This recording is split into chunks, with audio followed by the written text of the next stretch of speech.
Vatimpana etni pasteur Barbier Kristina.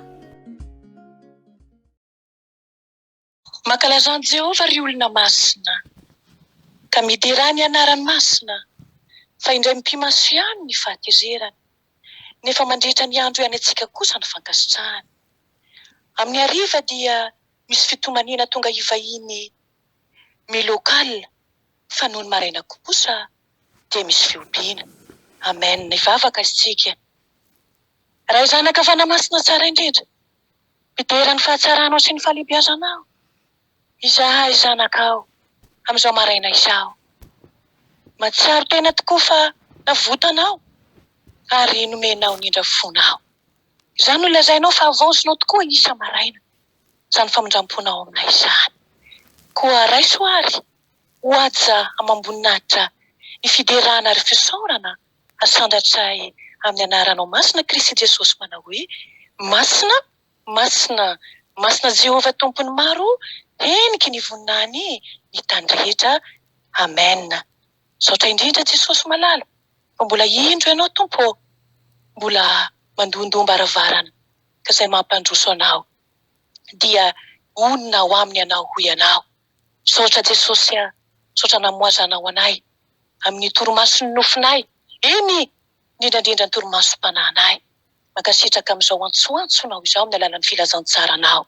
Tsy mendrika anao izay Jesosy, mpanota, mpanompo tsy mahasoa, tompo manao izay mampalahelo anao. Eny fa na dia ny fo amin'izao maraina izao aza, dia ianao malala ny ao anatinay mangina tsy miloka. Tompo, sasao amin'ny ranao madio Jesosy, mba ho afa-keloko izahay handray ny sakafom-panahy avy aminao indray. Apetraka avy ianao am-pelatananao ny filazantsaranao, fa ianao ny filazantsara Jesosy. Mba hirezo izahay, sitrano izahay, amin'ny alalan'ny teninao, vonjeo izahay. Tompo, izay mitady anao tokoa mantsy dia hitanao ianao.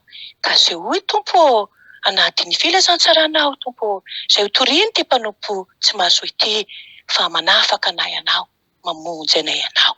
Dia voninahitry ny anaranao ny fifalianay, voninahitry ny anaranao ny fanasitrananay, voninahitry ny anaranao irery ihany Jesosy ny andehananay mifanaraka amin'ny sitraponao. Idera sy ny laza Tompo ho anao irery ihany. Mankasitraka Jesosy. Haleloia. Amen.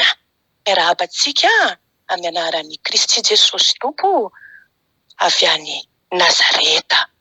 Miaratsy ny ota sy ny vokany izany ary ny asa-pamonjena izay tanterahan'i Jesosy no fampaherezana omenay sy anao indray amin'izao maraina izao. Hosokafantsika ary ny baibolitsika. Hosokafantsika ny baibolitsika. Baibolitsika filazantsarany Kristy Jesosy isoratan'ny Jauna toko 5:1 ka hatramin'ny 7. Dia tsika mitsambikina kely amin'ny 14. Vakina izany ny anaran'i Jesosy Tompo manao hoe rehefa afaka izany dia nisy andro firavoravoan'ny Jiosy ary Jesosy niakatra tany Jerosalema ary misy farihy any Jerosalema eo akaikin'ny vavahadin'ondry izay atao amin'ny teny hebreo hoe Betesda, misy fialofana 5. Tao no nandriany mararomaro, ny jamba, ny mandringana, ny matila, ary nisy lehilahy anankiray teo izay efa narary 7 taona raha nahita azy mandry Jesosy ka nahalala fa efa toy izany ela izany dia hoy izy taminy, teo sitrana va ianao? Ilay marary namaly azy hoe Tompoko, raha etsehana ny rano dia tsy mba misy olona andrombaka eto amin'ny farihy, nefa raha mandeha aho dia misy olon-kafa mitsoka misosoka eo alohako. Hoy Jesosy taminy, mitsangana, eto ny fandrianao, ka mandehana. Ary niaraka tamin'izay dia sitrana iray lehilahy ka nitondra ny fandriany dia lasa nandeha ary sabata izay andro izay. 14. Rehefa afaka izany dia hitan'i Jesosy teo akanjany tempolo lehilahy ka hoy izy taminy, indro efa sitrana ianao, aza manota intsony fandrao hanjoanao izay ratsy nono teo dia lasa ralehilahy ka nanambara tamin'ny Jiosy fa Jesosy no nahasitrana azy. Amen. Ray masino, manamasinana amin'ny fahamarinana, ny tenao ny fahamarinana. Amen. Mbola mpitombona amintsika lalandava ry havana ny fahasoavana ombam-piadanana avy amin'Andriamanitra ray amin'ny alalan'i Jesosy Kristy tompontsika, ary koa ny fampiraisana miaraka amin'ny fanahy masina. Anio ry kristianina malala dia entin'i Jesosy Kristy ho an'ny Betesda, ny masom-panahintsika mba hijery manjo ny zanak'olombelona. Betesda hoe trano-piantrana no dikan'izany. Dia mazava ho azy amin'izany fa hita vatana eto ny fahantrana samihafa rehetra azo tsapahitanana amin'izao tantara izao ny atao hoe fahoriana. Toerana tsy mahatamana zany Betesda zany, nefa honenan'ireo azo ny manjo. Ao ny jamba misy gomboro-damba, ny ferena mangiry firy lava, ny matihila tsy mahetsika, ny kilemaina isan-karazany, ny jamba, ny mona, etsetra etsetra. Andro maro volana, andro maro, volana maro, taona maro angamba no efa nitoeran'ireo marary ireo. Fofona ratsy ary mety mahasepitra no miaraka re amin'ny fitarainana sy ny fitolokona mangorakoraka ny fo. Mitoreo, misento lalina, latsa-dranomaso, mitanodrika amin'ny alahelo, mila hamoy fo. Izany no fiainan'ireo olona ireo. Indrisy tsy azo atao hoe miaina akory izy ireo. Efa toy ny tahaka ny hoe maty fahavelo ny sahady. Miandro fanasitranana, nefa diso fanantenana matetika. Manantena famonjena, nefa toa vao maika miletika amin'ny lalina aza. Indraindray aza dia mba mietsika ilay rano heverina hanafaka ny manjo rehetra. Indrisy mantsy izany fifandrombahana hiroboka mba ho tonga ho mialoha, mifanositosoka sy mifampitaritarika be ihany, samy teo sitrana mantsy, ka tsy mihevitra intsony izay ranomason'ny sasany, mivarimbarina ho amin'ny famoizam-pony sasany. Fantrana nge zany ry havana, tena fantrana izany. Izany ry havana malala, dia toa sarin'izao tontolo izao miady amin'ny fiainana. Samy veloko azy, tsy mahalala afa-tsy ny ho an'ny tenany, tsy mihevitra ny fahoriany hafa, mikipy amin'ny ranomason'ny namana, manjaka ny ota, hita ny heriny, fa teo afovoan'ireo mijaly izay maro tao Betesda ireo ry havana, dia nisy lehilahy iray mijaly indrindra. 80 taona izy no hoan'ny aretina tao ny tenany. 80 taona nampahoriany fanaitainana, 80 taona nanantena kanefa tsy misy ny fanasitranana. 80 taona ny andro famonjena, nefa diso fanantenana hatrany hatrany. Maro ny olona nampahoriany ny aretina, voalaza amin'izao amin'ny filazantsara izao vakitsika izao, nefa raha lehilahy ity nijaly loatra noho ny hafa. Moa tsy mampilatsa-dranomaso va ny mandreny fitarainany, ny fahoriany manao hoe tompoko, raha hetsehana ny rano dia tsy mba misy olona handrombaka eto amin'ny farihy, nefa raha mandeha aho dia misy olona misozoka eo alohako.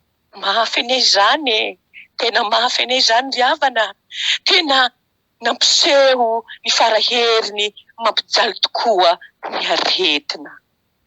Fa indro tonga Jesosy, Jesosy be fiantra, Jesosy mpamonjy izao tontolo izao, Jesosy manaiky hitondra ny aretintsika tokoa sy ny vetratra ny fahorintsika. Fanantenana ho an'ny itira lehilahy ity izao fahatongavan Jesosy izao, ary famonjena ho azy. tsy nampoiziny nefa injay ny teny feno fitiavana mahagaga no niposaka manazava ny fiainana hoe ny fiainan'izao lehilahy izao hoe teo sitrana va ianao. Ny valiteny mitory hakiviana sy ny famisam-po tokony hataon'jareo ilahy narary 73 taona dia nifoanan'i Jesosy tamin'ny teny nangoraka ny aretina sy ny mampisava ny alipahoriana rehetra izay nahazo azy hoe mitsangana betao ny fandrianao ka mandehana. Ary niaraka tamin'izay hoy ny tantara dia sitrana ra-lehilahy ka nitondra ny fandrinana izy dia lasa nandeha. Mahafinaritra ny izany tena mahafinaritra ary mampiravoravo ny fo tokoa. Fa Jesosy manan-kery mahagaga izao Jesosy tsika izao ry havana. Jesosy tsy mifidy olon-kotiavina Jesosy. Manatona ny olona rehetra Jesosy. Mitady fihavanana amin'ny olona rehetra Jesosy. Mandondona eo ambaravarany olo-tsambatra sy ambinina ary salama tena. Fa kosa manan-kolazaina aminy Jesosy. Nefa tsy manadino ny mahantra sy ny azo tahoriana mafy indrindra tahaka an'izao ra-lehilahy izao. Tonga hatrao Betesda izy, mitondra fahasoavana sy famonjena. Izareo izao tontolo izao lany andro amin'ny fanenjena zavatra ny tany nefa tsy mahita izay mahafa-po no tsy mihazakazaka manantona an'i Jesosy. Tsy misy fanantenana ho an'ny zanak'olombelona manko afa-tsy ao amin'i Jesosy irery ihany. Azany na tonga ny filazantsara milaza fa tsy misy famonjena amin'ny hafa ary tsy misy anarana hafa ambanin'ny lanitra izay nomena ny olona hazahoana famonjena. Fa mandroso ny tantaran'ilay narary 73 taona. Tsy nahalala an Jesosy izy nefa niaona taminy teo an-kianjan'ny 10 tao teo arina eo amin'ny fariny Betesda ka no afarany hoe indro efa sitrana ianao aza manota intsony fandrao hanjoanao izay ratsy noho ny teo. Afatra mahagaga izany, afatra mampieritreritra izany, afatra mahatahotra izany. Hita eto ary araka an'izany teny Jesosy izany fa vokatry ny ota mivantana izao na aretina nahazo an-dralehilahy izao. Indraindray manko dia mipoka sy manana mikapoka sy mananatra ny zanakatian'Andriamanitra na mizaha toetra azy. Ny fahoriana sy ny aretina ary ny fahafatesana amin'izany dia ataon'Andriamanitra fiasana tsara hitombo ny finoan'ny kristianina. Nefa matetika kosa dia niditry ny fon'ny olona mikery bebe amin'ny fahotana no ivarianany amin'ny aretina sy ny loza samihafa. Na toy inona nefa, na toy inona antony mahatonga ny aretina sy ny fahoriana dia ao mandrakariva ny fahotana. Loharano mangidy mampidodoza amin'izao tontolo izao. Fa ny ota no nidira ny alahelo sy ny aretina ary ny fahafatesana ka dia mahantra ny olona rehetra raha tratrany izany ary dia mahatonga azy amin'ny fahafatesana izany. Satria ratsy dia ratsy araka ny teny Tompo hoe ny fahafatesana nge no tambiny ote. Koa asakasaky n'izay tamana amin'ny ota sy mandroso hanota ary mitahiry afo mandoro ny tenany izy. Miady lafaka ilevenany ary mihary aretina sy fahoriana hampijaly azy. Izay mampahiratra indrindra ny masompanantsika dia ny mahafoy an'ireny rehetrarehetra ireny ka manantona an Jesosy. Izay mampamirapiratra indrindra amin'ity tantaran-dralehilahy ity anefa dia izao. Tsy mba ny arety nofon-dralehilahy ihany nositran'i Jesosy fa ny areti-panahiny koa.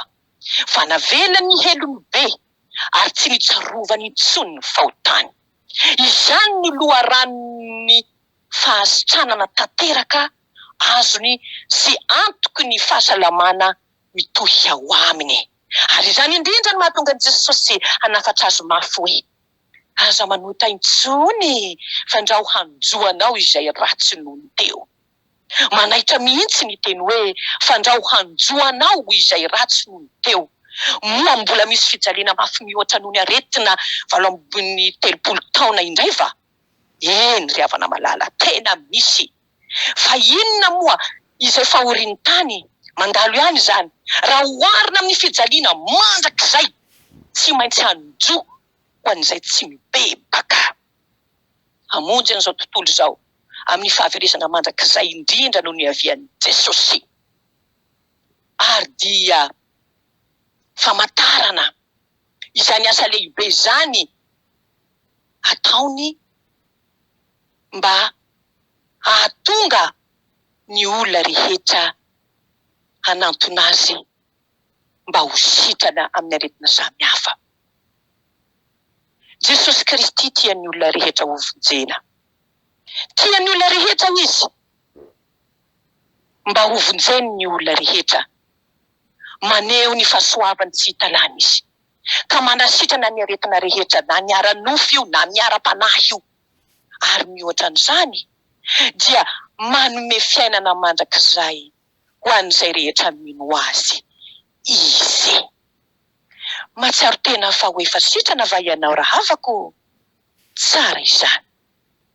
Tena tsara izany. Na mbola marary, na ny efa sitrana nefa, dia samy mahalala fa ratsy ny aretina. Mampijaly ny fahotana, mahafaty ny ota, koa ny aoka ry havana, mba tsy lalao an'izany isika fa zava-doza ny afaran'izany. Ry havana malala, ny fahorian'ny tany aza efa mangidy, ka moa tsy tokony handositra ny fijaliana mandrakizay ve isika? Manafatra antsika Jesosy anio. Aza manota intsony, fandrao, hanjoanao izay ratsy noho ny fahoriana eto an-tany. Eny ry havako, eny ry havako, tazano ny hoaviko sy ny hoavinao. Hevero ny hafarako sy ny hafaranao. Ry mpivahiny malala. An'Andriamanitra ny voninahitra ho antsika kosa ny fibebahana sy ny fialana amin'ny ota. Amen. Ivavaka isika. Jesosy ilay mpanafaka tsara indrindro, manantona ny seza fiandriananao izahay amin'izao ora izao. Mangetaeta famonjena, mangetaeta fanafahana, fa tsisy famonjena tokoa any amin'ny hafa raha tsy ao aminao ihany Jesosy Kristy, ilay nanombo, ilay voaombony hainy teo amin'ny hazo fijaliana. Jesosy malalo, matsiaro tokoa fafadiran-novana lavitra anao. Voageja ny ota, voageja ny faharatsiana maro samihafa rehetra, ny fo maloto, ny saina maloto, ny fahabibiana rehetra, ny fitondran-tena tsy mendrika anao feno fahavetavetana sy faharatsiana. Mila anao izahay Jesosy, mila anao izahay. Mangataka ny famonjena avy aminao, kanefa Tompo ndreto izahay mitondra ny otanay, satria ny elokay tokoa ny mampisaraka anay aminao. Ka tsy hitanay Tompo ny fifaliana sy fiadanam-po noho ny geja izay mahazo anay, satria rakotrota ny fiainanay Tompo. Mamindra fo Jesosy eo, mamela ny elokay Jesosy eo. Vonjeo zahay Tompo, vonjeo zahay e, vonjeo zahay Jesosy eo. Ho afaka amin'ny fahotanay, ho afaka amin'ny faratsinay, ho afaka amin'ny tsy fahamendreanay Jesosy eo. Mba handraisanay ny famonjena lehibe, handraisanay ny fanasitranana lehibe Jesosy eo. Ao aminao ny mahatsara anay mantsy, ao aminao rery any no ahitana fiadanam-po sy fifaliana amin'izao fiainana izao. Ko ankehitriny izay Jesosy eo, mianta aminao, miantoraka eto anatrehanao, metezanao Tompo, Nasitrana anay tahaka nataonao tamin'ity raha lehilahy nijaly 8 taona. Ka nafiry taona Jesosy nijalinay tao anatin'ny aretina, amin'ny ara-panana, amin'ny ara-batana Tompo ô. Aoka ny fivavahana sy ny fifonana ary ny fisaorana ho ianao mety nareo mangataka ny zavatra rehetra. Fona Jesosy, mifona Jesosy. Jesosy zay rehetra mbola fatotra ty amin'ny fiainanay ary. Anio kosa Jesosy ô. Tongava anao anafaka anay. Tongava anao anasitrana anay. Tongava anao Tompo hanome anay fiainana vaovao indray. Raha misy olona amin'ny Kristy ho ianao dia olom-baovao izy. Ka mba ho tonga olom-baovao izahay rehetra Jesosy. Ho sitrana amin'ny aretina rehetra Jesosy izay mangeja anay. Anio Tompo, teninao milaza fa izay mino anao dia ny asa ataony tokoa no ataony. Ny asa ataonao no ataony. Ary anao asa lehibe noho izany azy izy. Ko mianaranao Jesosy Kristy vela sy maso manan-kery avy Nazareta alohan'ny mpiandry no afahana mandrodana ny asan'ny maizina rehetra, ny aretina rehetra, ny fatotra rehetra, ny ninona izany izay tsy namboleny tanàn'Andriamanitra, didina tsy anaketsana fahefana mianarany Jesosy Kristy vela sy maso manan-kery avy Nazareta any farimy rehetra avy Satana any andavaky ny elo hiala amin'ny fiainany zanak'Andriamanitra. Tsy mahazo manangedy zany zanak'Andriamanitra any farimy rehetra fo robana tsy anaketsana fahefana ny rano Jesosy latsaka tao Kalvaria andoro sy andrava zay rehetra tsy an'Andriamanitra amin'ny tenany tsirairay avy. Dia volondroana kosa Jesosy. Aza velombera, aza vela ivelomberina aminay Jesosy malalo. Ny devoly kosa Jesosy any amin'ny farimy rehetra fo. Ankehitriny kosa zay Jesosy fenohy ny fananao masina. Fenohy ny fananao mahery. Fanany fitiavana. Fanany fahononam-po. Fanany fandeferana. Fanany fatahorana an'Andriamanitra. Fanany fahasotoana mikatsaka mandrakariva sy hampandroso ny fanjakan'Andriamanitra. Fenohy anao zay fanahy masino. Midina fanahy masino. Taovy miboboka ty anatinay. Miherinao fanahy masino. Andehananay amin'ny fifaliana sy fiadanana. Raisontsojano zay hotonoina amin'ny anaran'i Jesosy Kristy Tompo. Fa ny fitiavan'i Jesosy Kristy, ny fahasoavana, izay lazaina amintsika tokoa, ampoanao ny fahasoavako, ary ny fiadanan'i Jesosy Kristy mihoatra noho ny fahalalana rehetra, ameno ny fiainatsika tsirairay avy. Hoy ny tenin'ny Tompo, afaingana aho, tany mafy izay nananao mba tsisy hatany satroboninaitrao, izay mareso ny Tompo no ataoko andro eo amin'ny tempolin'ny Andriamanitro, ary tsy hiala eo intsony izy, ary ho soratako eo aminy ny anaran'ny Andriamanitro sy ny anaran'ny tanànan'ny Andriamanitro, dia Jerosalema vaovao izay midina avy any an-danitra avy amin'ny Andriamanitro, ary ilay anarako vaovao. Mandehanao i Tompo amin'izao herinao izao. Zao i Tompo momba anareo mandrakariva. Ambara-padonga ny fataperan'izao tontolo izao. Azy irery ny voninahitra, ny hery sy ny fahefana. Fa ho atsika tsirairay avy kosa, ny fahasitranana tanteraka, ny fifaliana, ny fiadanana, miaraka amin'ilay mampandresy antsika. Haleluia. Amen.